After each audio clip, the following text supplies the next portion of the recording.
الحمدللہ رب العالمین والعاقبۃ للمتقین والصلاۃ والسلام علی سید الانبیاء والمرسلین اما بعد فاعوذ باللہ من الشیطان الرجیم بسم اللہ الرحمن الرحیم اللہم صلی علی سیدنا شفیعنا و مولانا محمد معدن الجود والکرم۔ شراب بے حیائیوں کی اصل ہے، شراب تمام برائیوں کی ماں ہے، اور یہ وہ حرام چیز ہے کہ اس سے اگر کسی نے اپنا لیا تو وہ معاشرے میں تو ذلیل ہوتا ہے، لیکن اس کی قبر و آخرت بھی برباد ہو جاتی ہیں اور اس کی عقل زائل ہو جاتی ہے، اور اللہ اور اس کے حبیب کی لعنت کا مستحق ہو جاتا ہے۔ رب کریم نے قرآن کریم میں ارشاد فرمایا، یا ایھا الذین آمنوا انما الخمر والمیسر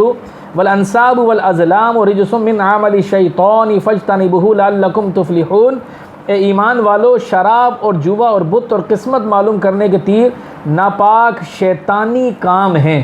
لہٰذا ان سے بچتے رہو تاکہ تم فلاح پاؤ۔ یہ کام قرآن کریم نے شیطانی کام قرار دیا ہے، اور جو کام شیطانی ہوتے ہیں وہ حرام ہوتے ہیں، ناجائز ہوتے ہیں، اللہ اور اس کے حبیب کو ناراض کرنے والے ہوتے ہیں۔ اس کی حرمت کے لیے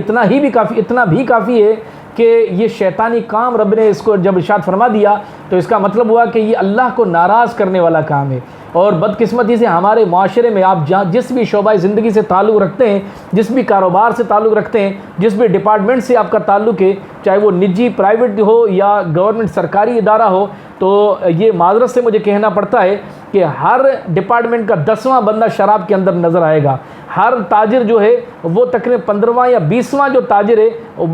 بدقسمتی سے ہمیں جو نا شراب پیتا نظر آئے گا، چاہے وہ خلوت میں پیے یا جلوت میں۔ جلوت میں تو معاشرے سے وہ بچ سکتا ہے نہ پینے کے حوالے سے، لیکن خلوت میں وہ سمجھتا ہے کہ کوئی نہیں دیکھتا، حقیقت میں اللہ اسے دیکھ رہا ہے، اور وہ خلوت میں اپنے اس گناہ کو رب سے کس طرح سے چھپا سکتا ہے۔ تو لہٰذا شراب ایسی ناپاک چیز ہے کہ حضرت انس بن مالک رضی اللہ تعالیٰ عنہ نے ارشاد فرمایا کہ حضور نبی پاک علیہ الصلوۃ والسلام نے ارشاد فرمایا کہ شراب کے بارے میں حضور نے فرمایا کہ جو شراب پیتا ہے اللہ تبارک و تعالیٰ کے اس حبیب پاک علیہ الصلوۃ والسلام اس پر لعنت فرماتے ہیں۔ جس پر اللہ کا حبیب یعنی امت کا نبی اس بندے پر لعنت برسا، اس کے جینے کا کیا فائدہ۔ حضرت انس بن مالک رضی اللہ عنہ نے فرمایا کہ وہ 10 شخص کون سے ہیں کہ جس سے نبی پاک علیہ الصلوۃ والسلام نے فرمایا کہ شراب پینے والوں پر یعنی ایسے 10 شخص جس پر لعنت برسائی گئی ہے۔ نمبر پہلا، شراب بنانے والے پر اللہ اور اس کے حبیب کی لعنت ہوتی ہے،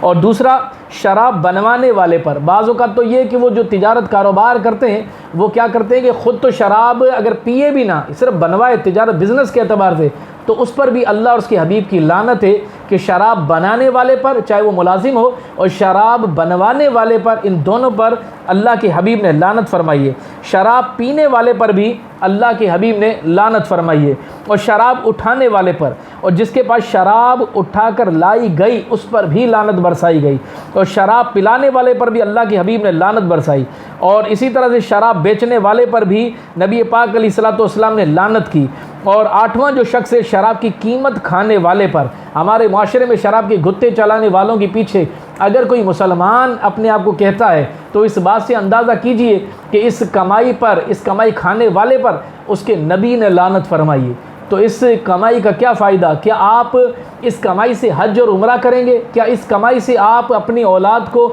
جو ہے نا وہ لقمے کھلائیں گے؟ کہ جس بزنس پہ اللہ کے حبیب نے، امت کے نبی نے لعنت فرما دی ہو، کہ رب کریم علیہ الصلوۃ والسلام، رب کریم جل وعلا کے حبیب علیہ الصلوۃ والسلام نے جن افراد پر لعنت فرمائی ہے ان میں سے یہ بھی ہے کہ وہ شراب کی قیمت کھانے والا ہو۔ اور 9واں ہے شراب خریدنے والے پر بھی اللہ کے حبیب نے لعنت فرمائی ہے۔ اور 10واں جس کے لیے شراب خریدی گئی اس پر بھی لعنت فرمائی گئی ہے۔ یہ ترمذی شریف کی حدیث ہے۔ اسی طرح سے ملا جیون رحمۃ اللہ تعالیٰ علیہ نے تفسیرات احمدیہ میں یعنی خمر یعنی شراب کے بارے میں جو احکام ارشاد فرمائے، آپ فرماتے ہیں کہ شراب پیشاب کی طرح نجاست غلیظہ ہے، کیونکہ یہ دلیل قطعی سے ثابت ہے، تو یہ پیشاب کی طرح جو نا حرام اور نجس ہے۔ تو آپ اندازہ کیجئے اگر شراب آپ پی رہے ہیں، اور ملا جیون رحمۃ اللہ تعالیٰ نے فرمایا کہ گویا کہ شراب یا پیشاب ایک ہی بات ہے، تو آپ پیشاب سے اتنی جو ہے نا وہ کراہت محسوس ہوتی ہے۔ بعض تو موالی جب شراب کے نشے میں دھت ہو جاتے ہیں تو انہیں پتہ ہی نہیں ہوتا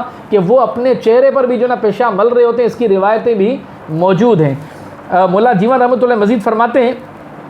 کہ مسلمان کے لیے اس کی کوئی قیمت نہیں، یعنی اگر کوئی شخص کسی مسلمان کی شراب ضائع کر دے یا غصب کر لے تو اس پر کوئی ضمان نہیں، اس کی خرید و فروخت جائز نہیں، کیونکہ اللہ پاک نے اہانت یعنی تذلیل کی وجہ سے اسے نجس قرار دیا ہے، لہٰذا اس کی قیمت لگانا گویا اسے عزت دینا اور اہانت سے نکالنا ہے۔ اگرچہ صحیح قول کے مطابق یہ بھی مال ہے لیکن مال حرام ہے، یعنی اگر کسی کی شراب کا جو مال یا بزنس کو کوئی ضائع کر دے تو ضائع کرنے والے پر کوئی تاوان وغیرہ نہ ہوگا کہ یہ نجس سے حرام ہے، اسے ضائع ہی کرنا ہے۔ اور شراب سے نفع اٹھانا حرام ہے، جو شراب کے گھتے چلاتے ہیں، جو شراب کا بزنس کرتے ہیں، جو شراب کے بزنس کرنے والوں کو سپورٹ کرتے ہیں، ایک تو اللہ کے حبیب کی لعنت ان پر ہوتی ہے اور اس مال کو رب کریم نے اسے حرام قرار دیا۔ مولا جیون رحمۃ اللہ فرماتے ہیں کہ شراب سے نفع اٹھانا حرام ہے کیونکہ یہ نجس ہے اور نجس شے سے نفع حرام ہوتا ہے، اور اللہ جل وعلا نے بھی اس سے اجتناب کا حکم دیا ہے۔ شراب کو حلال جاننا کفر ہے کیونکہ یہ دلیل قطعی کا انکار ہے۔ شراب پینے والے پر حد جاری ہوگی، خواہ اسے نشہ نہ بھی ہو تب بھی اس پر یعنی سزا جو ہے نا اسے ملے گی۔ اسی طرح سے علامہ شامی رحمۃ اللہ تعالی نے شراب کی حرمت پر بہت سارے دلائل ذکر کیے، جس میں ایک آپ کے گوش گزار کرتا ہوں کہ شراب کو عمل شیطان فرمائے اور شیطانی عمل حرام ہے۔ اسی طرح سے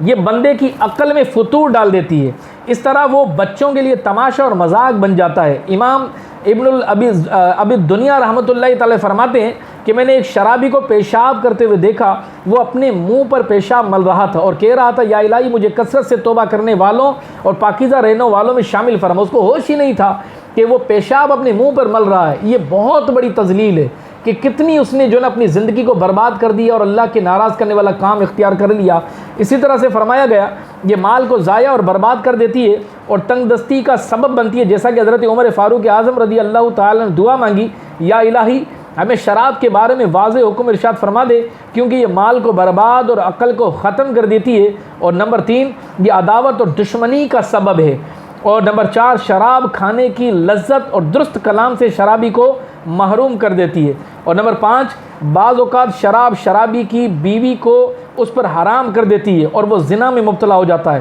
اس کی صورت یہ ہے کہ شرابی نشے میں مدہوش ہو کر اکثر طلاق دے دیتا ہے اور بعض اوقات لاشعوری کے طور پر قسم توڑ ڈالتا ہے اور اپنی حرام کی ہوئی بیوی سے زنا کر بیٹھتا ہے، اور اگر اس میں سے اولاد ہوئی تو وہ حرام کی کہلائے گی کہ وہ نکاح سے خارج تھی اور اس سے یہ زنا کا ارتکاب ہوا اور اس پہ حمل ٹھہرا تو یہ حرام ہوگا۔ اور چھٹی یہ بات کہ یہ ہر برائی کی کنجی ہے اور شرابی کو بہت سے گناہوں میں مبتلا کر دیتی ہے۔